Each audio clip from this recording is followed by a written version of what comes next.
Hi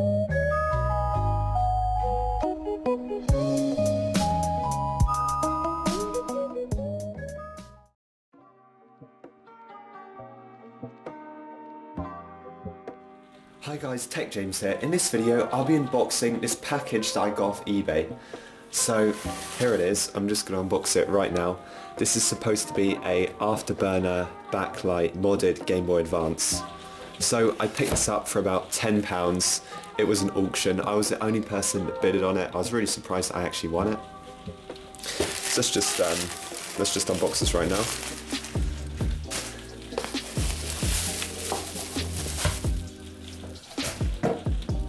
So they've bubble wrapped it. Okay, so it seems to be in quite a nice sort of carry case. It's got two games strapped to the front right here on an elastic band. So we've got, they're definitely fake. Crash Purple, I've never heard of that before. You can tell it's fake just because the label is all stretched and, you know, out of place. It looks like it's just been stuck on there. We've got another game. I can't even read. Oh, Tekken Advance. Okay, yeah, that's definitely a fake game. It's actually a pretty good game, but this is the crap fake version. Okay, so let's just have a look at the Game Boy itself. So I believe this was a pretty good deal. The Afterburner is like the classic way of adding a backlight mod to a Game Boy Advance. So, alright, it's got some batteries in it. So, yeah, it looks like they've put it together fairly well. Originally this Game Boy Advance would have been completely black, and they've obviously used the Afterburner kit and got a silver display. So let's just turn this on.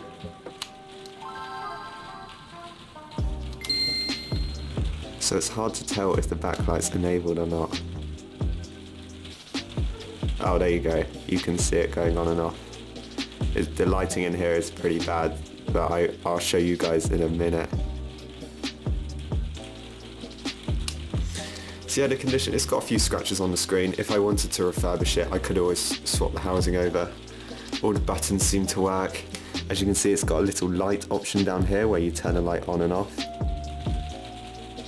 So that's the little light option. It's just like a wheel, like the sound. You turn it on and off. It's really cool. And yeah, I think it's also got the Afterburner logo at the top there. And it's actually got like a sort of blue effect to the screen. So I believe these things are actually quite expensive because obviously the original Game Boy Advance didn't have a backlight on it. So people would buy these Afterburner kits and install them. And yeah, it works pretty well. So I'm just going to go somewhere dark and show you guys what it looks like when it's off and when it's on. Because that was the main problem with the Game Boy Advance. When you didn't have a backlight, you just couldn't see what you were playing at all when it was dark. Right guys, so I'm somewhere a bit darker now, and I'm just going to put this Tekken game in and just show you guys what the backlight actually looks like. And it's also a test to see if this crappy game actually works. So let's just turn this thing on. So as you can see, that's what the backlight looks like.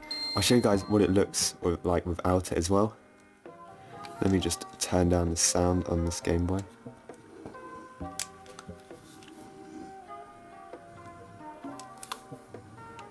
Just give this a quick test and see how well it looks.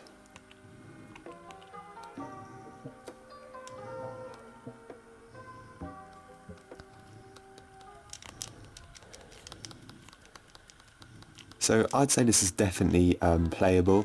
I remember when I was younger, probably about the age of 6 when I first got my Game Boy Advance, and the screen was so bad I just couldn't see anything on it. I do really like the Game Boy Advance design though, over the Game Boy Advance SP.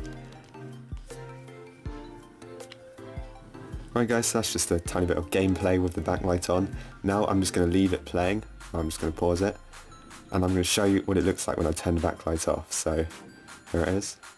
So that is what it looks like without the backlight. As you can see, you literally have to angle it at the light to play. And even then, it's still very, very hard to see. So I don't know why Nintendo didn't put the backlight on the Game Boy Advance originally. I thought that was a really bad design move. So I'm just going to show you guys it turning on. There you go, that's it turning on. And I'm actually pretty impressed with that. It actually looks pretty good. Considering this is the first backlight ever made for the Game Boy Advance, you can get a lot better ones now. They are about £30, they're actually quite expensive. Seeing as this whole thing was £10 with 2 fake games, I think that's a pretty good deal. Alright guys, so that's pretty much it for this video. If you guys enjoyed, please like and subscribe, and I'll see you guys in the next one.